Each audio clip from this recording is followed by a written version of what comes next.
We ask the questions. What is needed in the world? Is that going to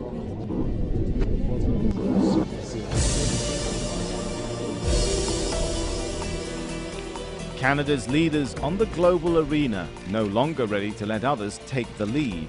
Instead, Canada under Prime Minister Harper liberating itself from the firm grip of, quote, moral relativism. Those are the words of the Foreign Minister himself, John Baird. After the last election, the country now in the process of what's being described as the most dramatic shift in post-war Canadian foreign policy history. The man leading the charge, taking a strong public stand for what he calls Canadian principles of what is right and what is wrong. Canada does not go along in order to get along. We will go along only if we go in a direction that advances Canada's values. The steps John Baird is taking with Conservative Prime Minister Harper raising eyebrows both at home and abroad. While his policy of moral clarity encompasses staunch support of Israel and hardened rhetoric against Iran, it doesn't extend to a clear condemnation of Israeli settlements and occupation. That's leading critics to ask to what extent the government's foreign policy is catering to the country's evangelicals. I'm the one who speaks for the government, as does the Prime Minister, and it couldn't be clearer. Those motivations are not, have never been discussed at the cabinet table. I can't be clearer than that. Today on Talk to Al Jazeera, Canada's Foreign Minister. A conversation with John Baird.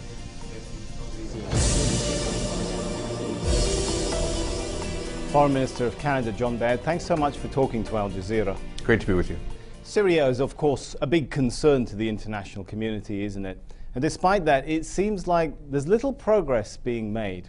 What does Canada think the international community should do, can do at this point? Well, I think there's a real concern for people right around the world, particularly in Canada, where people see the bloodshed on television, and more than anything, they want it to stop.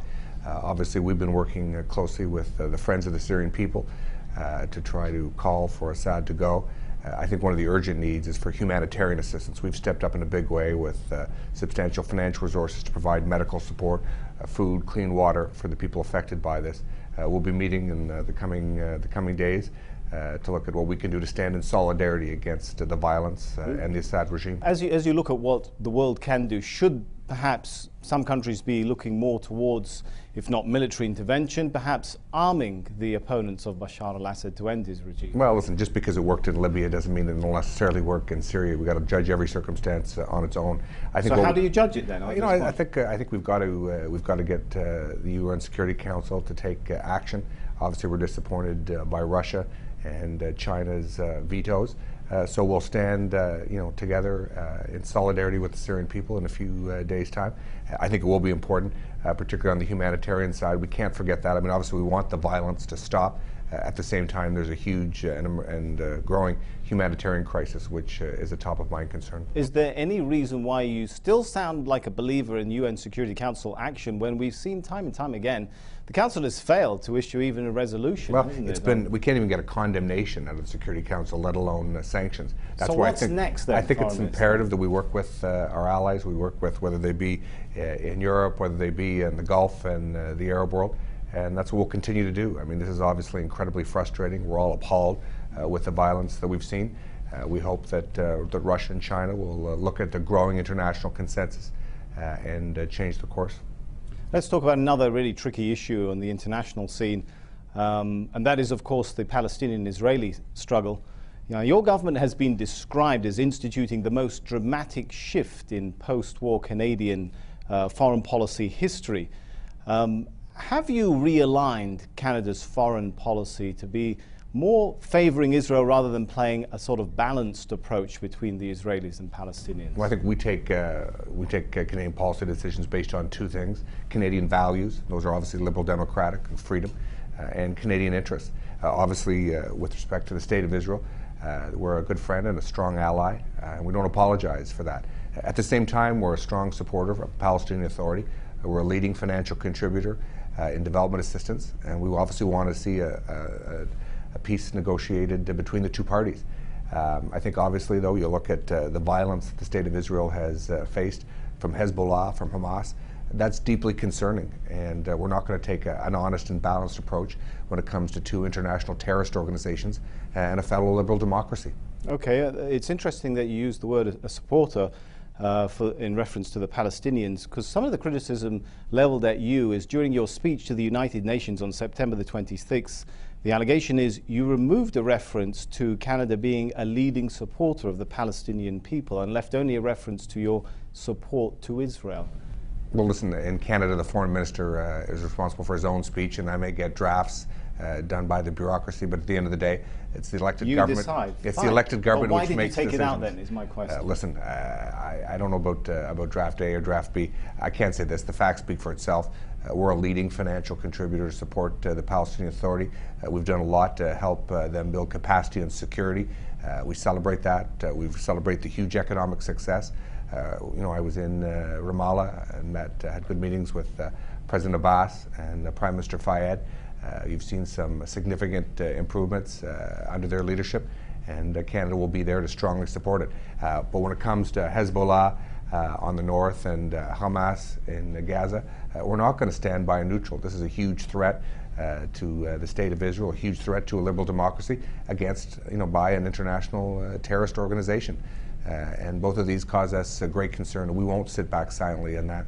How does your government then, you're right, Canada does give a lot of financial support to the Palestinians. How do you view, and how does your government view settlements, though? Are they illegal? Well, listen, we think unilateral action on either side is distinctly unhelpful. We've said that repeatedly.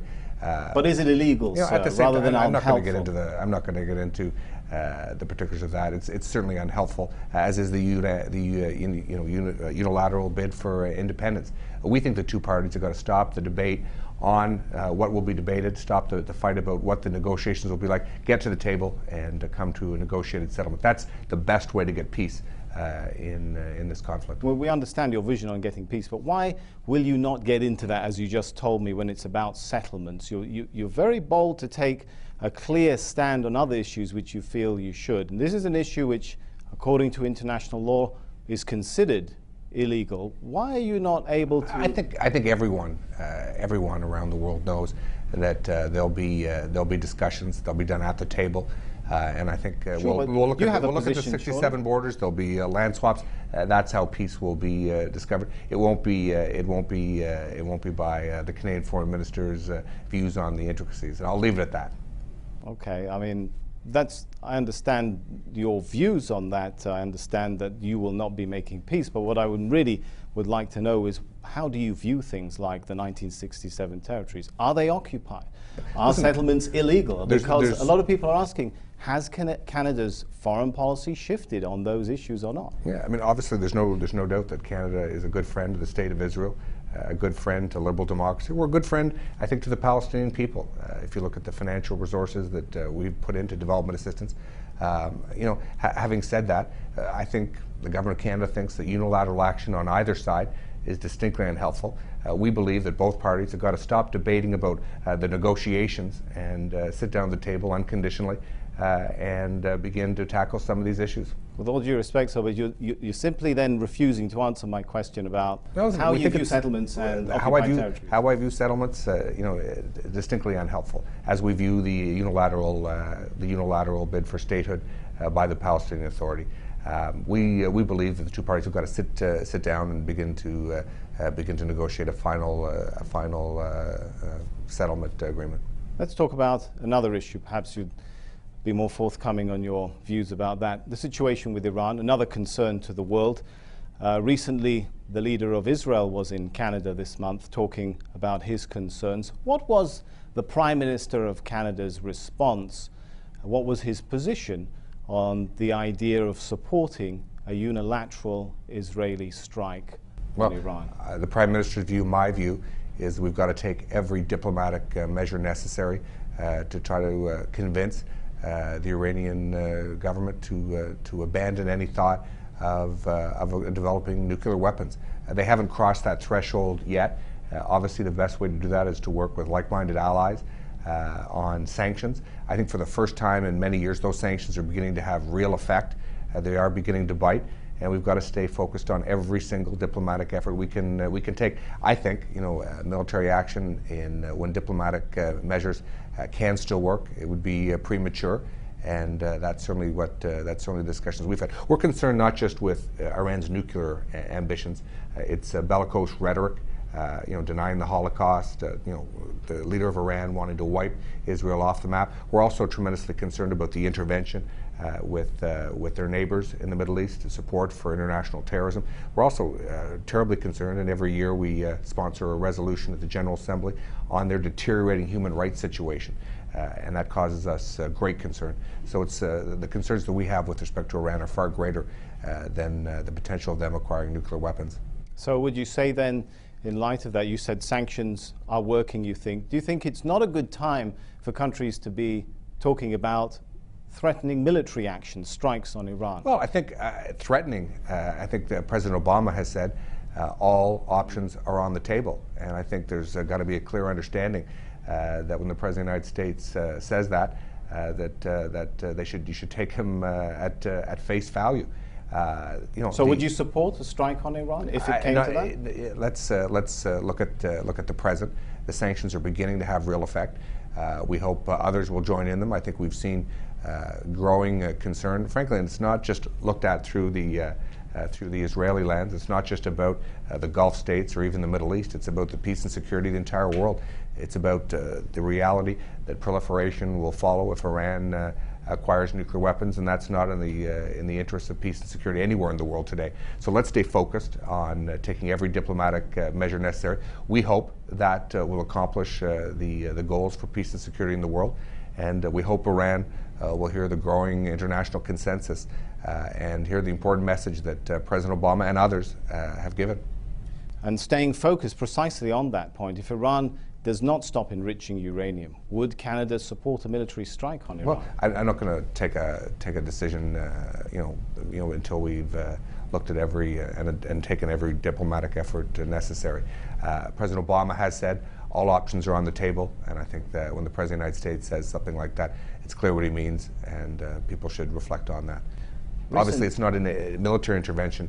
Should always be the last course of action. And I'm a diplomat. Our goal is to try to see diplomacy work. We're working very well with the Americans, with the European Union, with folks in the Middle East, and we're going to continue to put every single focus and pressure on that. It is important for the government in Iran to know that the military option is on the table for President Obama. All right. Now, when we look at recent media reports citing intelligence officials both in the United States and in Israel, they talk about how both intelligence agencies have reached the conclusion that Iran is not seeking nuclear weapons at this point. I accept that. You accept. Having said that, they haven't made the decision to do so how to real nuclear is the weapons threat, program. How real is the threat and fear of an Iranian nuclear attack, which the Prime Minister of Canada has spoken about? Oh, if they haven't made the decision yet to construct nuclear weapons, but you wouldn't be enriching uranium to 20%, and the centrifuge initiative wouldn't be there if for any other reason. So they're clearly getting all the ingredients together in dispersed locations, as many as 20 around the country, and they can make the decision and then be able to move rather quickly. So their actions speak louder than their words.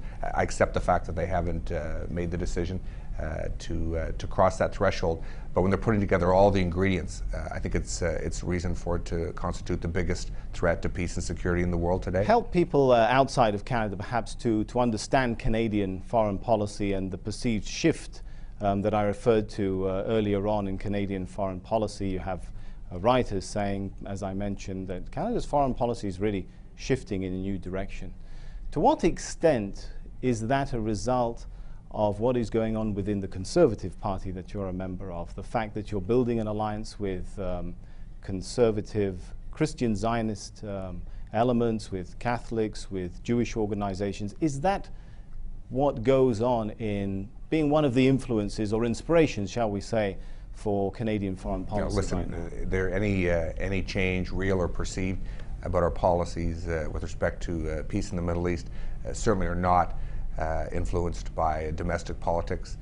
It's not in our political interest. If you look at the demographics of Canada, the Arab and Muslim populations are more than 3 or 4 times what the Jewish population in Canada is. We take positions based on Canadian values, based on Canadian interests and what we believe right. I think we have been critical, the Prime Minister and I have been critical in the past. Too often Canada was too quick to go along, to get along. We've seen people in past Canadian administrations who would define Canadian foreign policy as whatever the international consensus was. And that's simply not good enough. We should take policy decisions in foreign policy based on what is right, and that's exactly what we do, and we don't apologize for it. So as you explained there that it's Canadian values which are inspiring the foreign policy you represent, do those values include, for example, belief in the necessity of Israel to be there for Armageddon, the necessity of Israel for the return of Jesus? And the reason... No, and no. No, well, can I... If I can't be more categorical than that.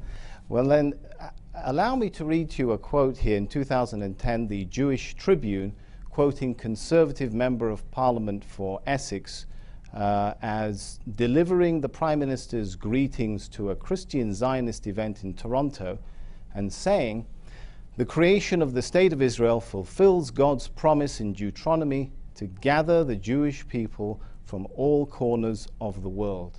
Yeah, how does that fit in with your foreign policy? That's certainly not the motivator of our foreign policy. What is the motivator of our foreign policy is to stand up for liberal democracy, to stand up for Canadian values, to stand up for Canadian interests. In my own constituency in Ottawa, Arabs and Muslims outnumber Jews by a factor of 4 or 5 to 1. It's not, we don't take these decisions because we think they're politically advantageous. We take them because they're deeply held, and I think they reflect Canadian values. So why not just to support a liberal democracy, but also to stand up to international terrorism. So if that's your position, then why would Mr. Jeff, the Member of Parliament for Essex, convey that message, convey apparently on behalf of the Prime Minister to this gathering? Yeah, listen, we have 166 members of the government caucus on foreign policy.